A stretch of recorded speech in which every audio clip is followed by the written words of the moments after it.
বঞ্চনার অভিযোগ তুলে 5 দফা দাবি উত্থাপন করল অল ত্রিপুরা সমগ্র শিক্ষা মিনিস্ট্রিয়াল স্টাফ অর্গানাইজেশন। বুধবার আগরতলা প্রেস ক্লাবে সাংবাদিক সম্মেলন করে সরকার এবং সংশ্লিষ্ট দপ্তরের উদ্দেশ্যে দাবি তুলেছেন অর্গানাইজিং সেক্রেটারি সুমন চন্দ্র নাথ। তিনি জানান, গত 12 জুলাই উত্তর লালছড়ি এসবি বিদ্যালয়ের উদ্দেশ্যে পরিদর্শনে যাবার সময় বাইকের পেছনে বসা সঙ্গীতা সিনহা নামে সমগ্র শিক্ষার এক কর্মীর মৃত্যু হয়।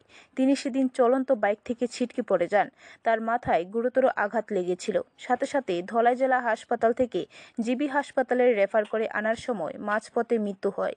ঘটনা 6 দিন অতিক্রান্ত হয়ে গেলেও এখনও পর্যন্ত রাজ্য সরকারের পক্ষ থেকে কোনো প্রকার সাহায্য ঘোষণা করা হয়নি। তারা আরও জানান, সমগ্র শিক্ষার অন্তর্ভুক্ত মিনিস্ট্রিয়াল নন টিচিং কর্মীরা দীর্ঘদিন ধরে হতাশায় ভুগছে।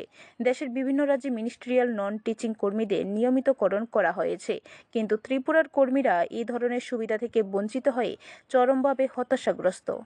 কিন্তু আজকে 6 দিন অতিক্রান্ত হওয়ার পরও শিক্ষা দপ্তর এবং রাজ্য সরকারের পক্ষ থেকে ওনাকে কোনো রকম সাহায্য ঘোষণা করা হয়নি।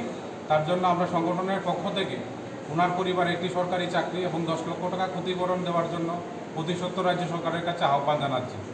দ্বিতীয়ত হচ্ছে, আমাদের মিনিস্ট্রিয়াল স্টাফরা গত প্রায় 20 বছর যাবত ত্রিপুরার রাজ্য মিশন থেকে শুরু করে district education office, IS office, BRC, সিআরসিতে আমরা কর্মরত আছি। কিন্তু সারা ভারতের বিভিন্ন রাজ্যে আমাদের মিনিস্ট্রিয়াল স্টাফ যারা আছে তাদের অবস্থা ভালো, অনেক রাজ্যে রেগুলারাইজ করা হয়েছে, কিন্তু আমাদের রাজ্যে আমাদের অবস্থা খুবই খারাপ।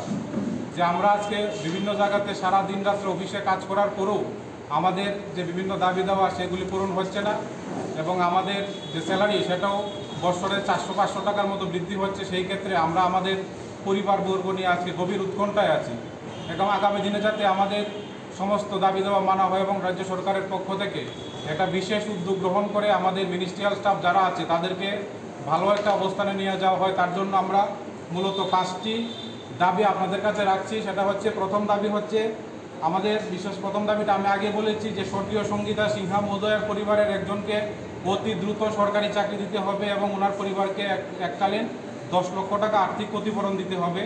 এছাড়া আমাদের আরও অনেক কর্মী যারা কর্তব্যরত অবস্থায় মারা গেছে তাদের পরিবারে একটি করে সরকারি চাকরি ডাইন হার্নেস স্কিমে দিতে হবে। ব্যুরো রিপোর্ট, খবর ত্রিপুরা।